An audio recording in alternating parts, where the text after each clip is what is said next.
Hello tout le monde, j'espère que vous allez bien. On se retrouve aujourd'hui pour une nouvelle vidéo et ce sera les 7 habitudes qui ont changé mon quotidien. Du coup, c'est vraiment les habitudes qui ont changé mon quotidien à moi. Et j'espère que certaines choses pourront vous aider également. C'est pour ça que je vous les partage. C'est pas des choses à faire, c'est pas des choses très compliquées, c'est vraiment des choses que normalement on est tous censés faire, mais avec la vie de tous les jours, bah, c'est vrai que, et chacun son organisation aussi.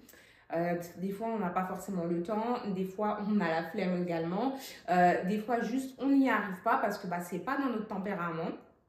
Du coup, là, c'est des choses que j'ai changées dans mon quotidien et du coup, à plus ou moins moyen ou long terme, là, aujourd'hui, j'ai remarqué que ça avait quand même de réels effets bah, sur mon quotidien, tout simplement. Du coup, on va commencer par la première chose et c'est les écrans. Moi, je suis très écran toute la journée. Si j'ai rien à faire, je peux rester vraiment toute la journée sur les écrans, que ce soit la télé, que ce soit YouTube, que ce soit TikTok, Insta, etc. Vraiment, je peux vraiment passer une journée entière sur les réseaux à bah, changer un coup TikTok, un coup Insta, un coup YouTube, un coup la télé.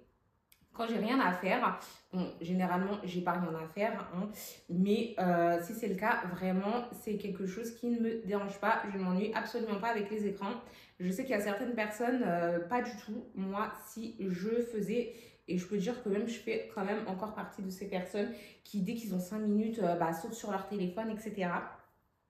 Mais dans mon quotidien, j'ai essayé de faire en sorte bah, de ne pas avoir d'écran ni en me réveillant, ni le soir avant de me coucher. Du coup, toute la journée, je suis comme tout le monde hein, sur les écrans, etc. Sauf au moment de m'endormir et en me réveillant. Et j'ai pu constater, parce que du coup, je suis quelqu'un, je ne dors pas, enfin, je dors beaucoup, mais j'ai beaucoup de mal à m'endormir. Et la nuit, je peux me réveiller une dizaine de fois comme ça, sans raison apparente. J'ai un sommeil très léger. Et j'ai remarqué que du coup, en supprimant les écrans le soir, eh ben, je m'endors plus vite, beaucoup mieux. Après, oui, certains soirs, même s'il n'y a pas d'écran, ben, j'y arrive toujours pas. Mais c'est vrai que la plupart du temps, depuis que j'ai arrêté les écrans le soir, ben, je m'endors beaucoup plus facilement. Alors que normalement, moi, je prends des choses, des médicaments, enfin pas des médicaments, des choses aux plantes pour dormir, pour vous dire à quel point j'ai beaucoup de mal à m'endormir. Mais c'est vrai qu'arrêter les écrans le soir, bah, ça m'a beaucoup aidé. Alors, pas toute la soirée, bien évidemment, mais en fait, je pars du principe où, à partir du moment où je me mets dans mon lit, mon téléphone n'existe plus. Dans le sens où, oui, je vais répondre à quelques textos, etc. Mais par contre, je vais aller sur aucun réseau. Et à la place, ben, je prends un livre où je discute avec mon chéri. Mais en tout cas, je ne touche pas les réseaux une fois au lit. Bon, après, je vous avoue que le week-end, vu que je m'en fiche un peu de m'endormir tard, je le fais quand même.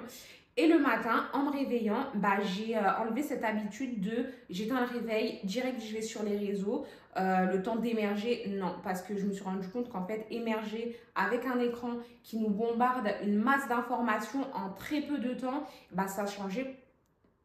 On s'en rend peut-être pas compte, mais ça change quand même notre perceptif pardon, bah, pour la journée en cours. Parce qu'il suffit qu'on voit quelque chose dont on a envie qu'on n'a pas, quelque chose qui nous attriste, qui nous met en colère ou quoi que ce soit. Peut-être qu'on ne s'en rend pas compte sur le moment T, c'est en 5 minutes. 5 minutes, l'émotion elle est là et puis elle part. Sauf que finalement, je pense que ça impacte bah, beaucoup le reste de la journée inconsciemment. Voilà pour la première habitude, du coup, c'était les réseaux. Alors la deuxième habitude que j'ai mis dans ma routine quotidienne, je sais que c'est pas tout le monde qui peut le faire puisque ben, il y en a qui ont des enfants, etc. en bas âge et qui du coup ont moins de temps que moi puisque moi, comme vous savez, j'ai un adolescent bah, qui s'occupe de lui tout seul la majeure partie du temps. Du coup, c'est vrai que maintenant, j'ai beaucoup plus de temps à moi. Et puis, c'est pas tout le monde qui aime le sport non plus. C'est pas tout le monde qui en a envie. Mais en tout cas, si c'est quelque chose qui vous motive, moi, je le fais pas tous les jours. Encore une fois, ça, par contre, je le fais vraiment pas tous les jours. Mais j'essaye de le faire au moins 4 fois par semaine. En sachant que je compte pas le week-end dedans, puisque le week-end, j'ai plus de temps. Et du coup, je me motive plus facilement que la semaine où bah, je dois tout faire en même temps et je rajoute ça en plus.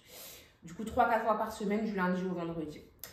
Oui, du coup, c'est une activité sportive le matin. Alors, quand je vous dis une activité sportive, je ne vous parle pas d'une heure intensive, etc. J'ai déjà essayé ça. J'ai déjà essayé de me lever beaucoup plus tôt le matin pour aller à la salle ou pour aller courir dehors. Alors, déjà, moi, la course, je ne supporte pas ça. Et me lever 1 heure, voire 2 heures avant pour aller à la salle de sport, ça ne me convient pas du tout. D'ailleurs, je pense que la salle de sport ne me convient pas du tout, puisque de toute façon, là, je me suis désabonnée, ça m'a clairement saoulée. J'aime bien faire mon sport toute seule en fait. Du coup, quand je vous dis une activité sportive le matin, ça peut être que 10-15 minutes d'abdos fessiers, de corde à sauter, je sais pas, n'importe quoi en fait que vous aimez. Moi, je sais que j'y accorde pas plus le matin en me réveillant en semaine, pas plus que 10 à 15 minutes. Parce que après j'ai plein de choses à faire et je ne me vois pas faire 1 heure de sport. Et c'est vrai que même si c'est que 10-15 minutes, on se dit ouais non mais ça sert à rien, c'est pas 10 minutes qui vont changer mon corps. Mais en fait si. 10 minutes d'abdos par jour c'est largement suffisant parce que les abdos on n'en fait pas pendant 1 heure de toute façon. Et je vous assure que quand je le fais régulièrement, ces 10 minutes par jour, ça change l'aspect de mon ventre et puis ça me fait démarrer. Et puis si je fais de la corde à sauter, des fois je fais de la corde à sauter et pas des abdos, c'est vrai que le cardio en se réveillant, ça booste, ça met de l'entrain et on commence mieux sa journée. Du coup, je vous dis ça, je ne suis pas parfaite, hein, je ne le fais pas tous les jours, mais c'est vrai que j'ai remarqué que les jours où je le faisais, j'étais plus au taquet pour démarrer ma journée. Et en plus de ça, je me sentais fière de moi parce que du coup, je me suis levée 15-20 minutes plus tôt pour faire mon sport, fière de moi parce que du coup, je m'étais dit que c'est comme ça que j'allais atteindre mon objectif, etc. Au-delà de l'aspect physique, il y a aussi un gros aspect mental. Alors, la troisième astuce, je regarde, j'ai pris des petites notes, c'est de faire mon ménage le matin avant de partir au travail. Encore une fois, c'est pas tout le monde qui peut le faire puisqu'on a tous des enfants, etc. Mais c'est vrai qu'après, je vous parle pas d'un gros ménage, hein, je vous parle vraiment du petit ménage quotidien. Du coup, tout ce qui va être vider le lave-vaisselle, passer un coup d'aspirateur, nettoyer le plan de travail si ça n'a pas été fait la veille ou parce que tout le monde a petit déjeuner, du coup il y a des miettes, etc. Ça, je le fais vraiment avant de partir au travail le matin. Ça m'enlève quand même une charge mentale le soir parce que si je dois vider le lave-vaisselle, passer un coup d'aspirateur, faire à manger, remplir le lave-vaisselle, etc. Au final, on s'en sort pas. Et le soir, j'aime bien être tranquille, faire à manger, repasser un petit coup d'aspirateur si les garçons étaient là pendant la journée. C'est pas toujours le cas. C'est rarement le cas puisque ils ont une vie eux aussi, l'école, le travail, etc. Du coup, généralement, quand je passe aspirateur le matin, il n'y a personne à la maison pendant la journée, c'est nickel quand je rentre.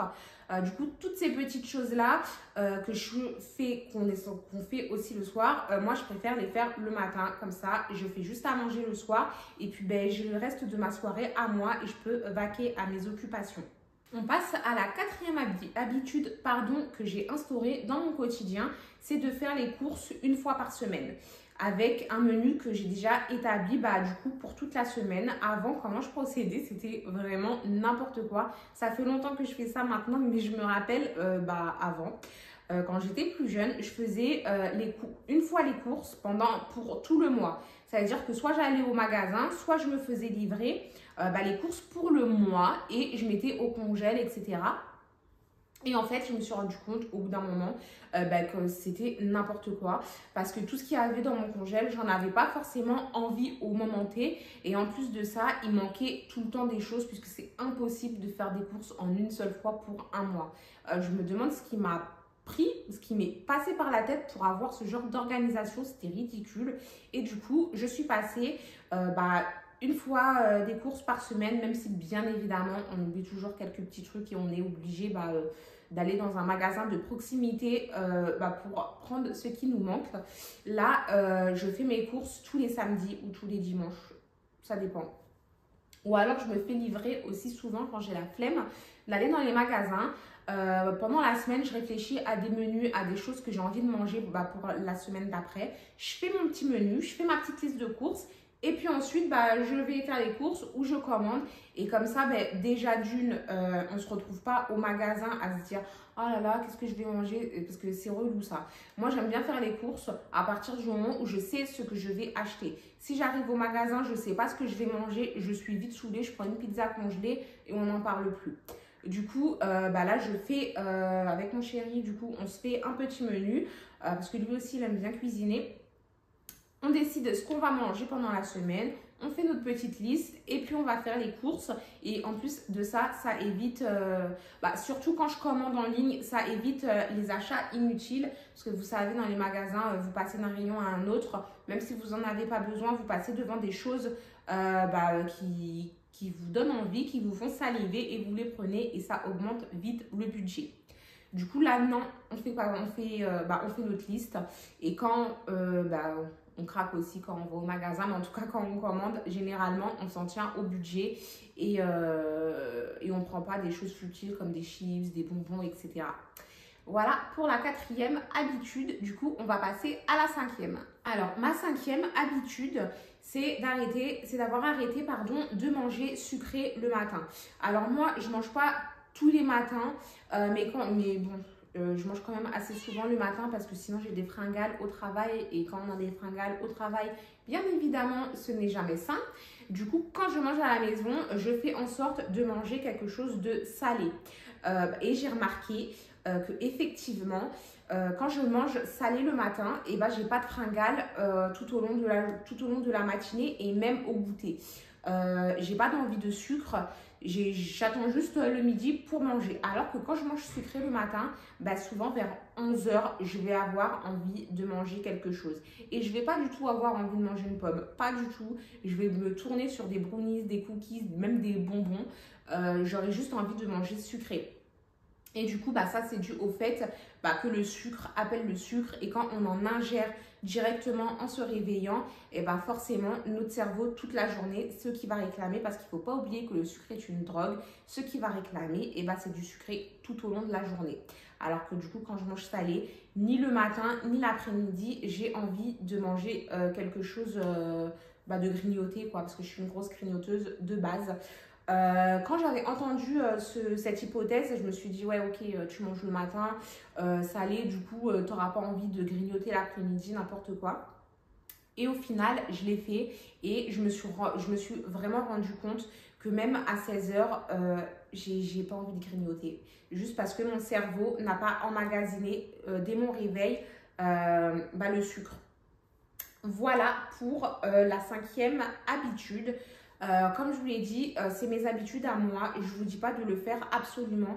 Je vous dis juste les petites choses qui ont changé mon quotidien. Après, si ça vous aide, j'en serai très contente. Alors maintenant, on passe à l'avant-dernière habitude, la 6e. Et du coup, là, pour le coup, cette habitude, elle ne va pas plaire à tout le monde forcément parce que je sais qu'il y a beaucoup de gens réfractaires à la lecture. Mais du coup, moi, je me suis mise à la lecture. Il faut savoir que je suis quelqu'un qui pense beaucoup. Je réfléchis à tout avant de dormir, en me réveillant, en traitant mes mails au travail, en faisant à manger.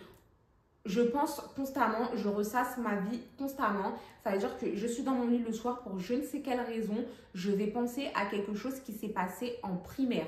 J'ai 32 ans, les gars.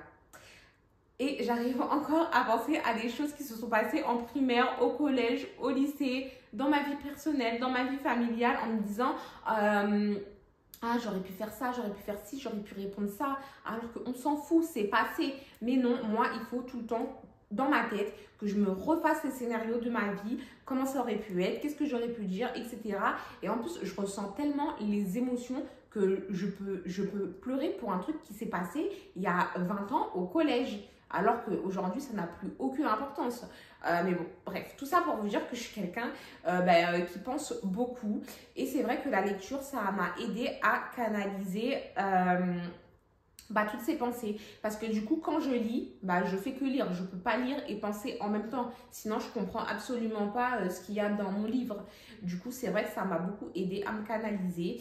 Et du coup, maintenant, je lis beaucoup. Alors, je pense que pour apprécier la lecture, il faut vraiment trouver un style, comment on appelle ça? Un style de roman son style d'écriture, etc. Il faut vraiment trouver le style de livre qui vous plaît. Si vous voulez que je vous en dise plus sur ce que moi je lis, peut-être que ça pourrait vous donner envie. N'hésitez pas à me le dire en commentaire parce que vraiment la lecture, en fait, c'est génial. Surtout qu'en ce moment, il n'y a rien sur Netflix, il n'y a rien sur Prime, il n'y a rien nulle part. Donc, je vous assure que mon petit livre, il est au top du top. J'ai commencé à lire il y a peut-être 2 mois. Et comme par hasard, le premier livre que j'ai lu, je suis direct tombée amoureuse de lui. Il faisait 600 pages, je l'ai lu en 2 jours. Du coup, et alors qu'avant, je ne lisais pas du tout. Je n'ouvrais pas un seul livre, je n'en achetais pas rien du tout. Et je vous assure que trouver le style de livre qui vous intéresse, ça vous fait complètement changer d'avis sur la lecture. Du coup, si vous voulez que je vous parle de ce que je lis, peut-être que ça vous intéressera, n'hésitez pas à me le dire. Et du coup, on termine par la 7e habitude. Alors du coup, ça c'est une habitude qu'on est tous censés faire. Et là, vraiment, je le dis, tout le monde doit le faire parce que ça en va de notre santé. C'est l'hydratation. Et du coup, c'est vrai qu'il y a peut-être des gens qui vont se dire, bah oui, c'est logique de boire, etc. Bah non, c'est pas logique pour tout le monde parce que moi, je sais que je suis un vrai chameau. Je peux passer une journée du matin au soir sans boire et sans ressentir la soif. Je ne buvais jamais d'eau. Quand je vous dis jamais, c'est pas je buvais 1 verre et 2 verres, 3 verres et je dis je buvais jamais d'eau. Non, c'est que je ne buvais pas. Du matin au soir, je ne buvais pas. Je me levais, je prenais mon petit jus d'orange ou mon petit thé et puis j'allais faire ma journée comme ça, sans rien boire du tout jusqu'au lendemain en fait. Et je ne ressentais pas la soif. Je ne me sentais pas non plus pas bien parce que je ne buvais pas. Mais j'ai remarqué, du coup, quand j'étais en perte de poids, je me suis forcée à boire, à m'hydrater, puisque ça aide beaucoup à éliminer. Et puis j'ai remarqué en fait que ça marche. Ça marche, on perd beaucoup plus en buvant. Et puis surtout pour ceux qui ont des problèmes de transit comme moi, si on ne s'hydrate pas, c'est sûr que ça ne va pas aller. Du coup, vraiment, l'hydratation, ça a changé mon corps, mine de rien, puisque ça m'a aidé à éliminer toutes les toxines. Ça a changé ma peau aussi. Bon, là, je vous avoue, j'ai un petit bouton, du coup, vous allez dire à la mytho. Mais je vous assure que ça a changé l'aspect de ma peau, que ce soit du visage, que ce soit de mes cuisses aussi. Ça a changé mon transit parce que je remarque, parce que je dis ça, je bois 1,5 litre par jour plus 2 thés, du coup je dois être à 2 litres, enfin 2 thés, 2 tisanes. Du coup je bois environ 2 litres par jour. Et j'ai remarqué, je ne me rappelle plus ce que je voulais vous dire.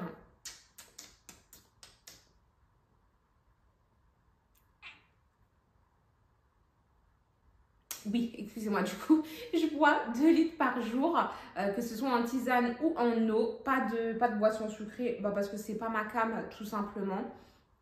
Et j'ai remarqué les jours où je ne bois pas ces 2 litres, parce que forcément, pour moi, c'est un combat de tous les jours de boire, puisque comme je vous dis, je ne ressens pas la soif. Du coup, je me force, mais il y a forcément des jours où je ne vais pas y penser et je ne vais pas boire de la journée. Et moi, j'ai remarqué que ces jours-là, je ne vais pas aux toilettes. Voilà, on est intime maintenant. Du coup, voilà, buvez, c'est très important pour la santé et pour l'aspect physique aussi de notre corps. Voilà, du coup cette vidéo est terminée. Je vous ai présenté mes 7 habitudes du quotidien. J'espère que certaines vous auront aidé parce que je pense que ce ne sera pas toutes. Si vous avez des questions, si vous voulez que j'approfondisse certains sujets, n'hésitez pas à me le dire en commentaire. En tout cas, j'espère que cette vidéo vous aura plu. Et comme d'habitude, si vous avez aimé, n'hésitez pas à liker, à commenter et à vous abonner. Voilà, du coup, je vous dis à plus tard.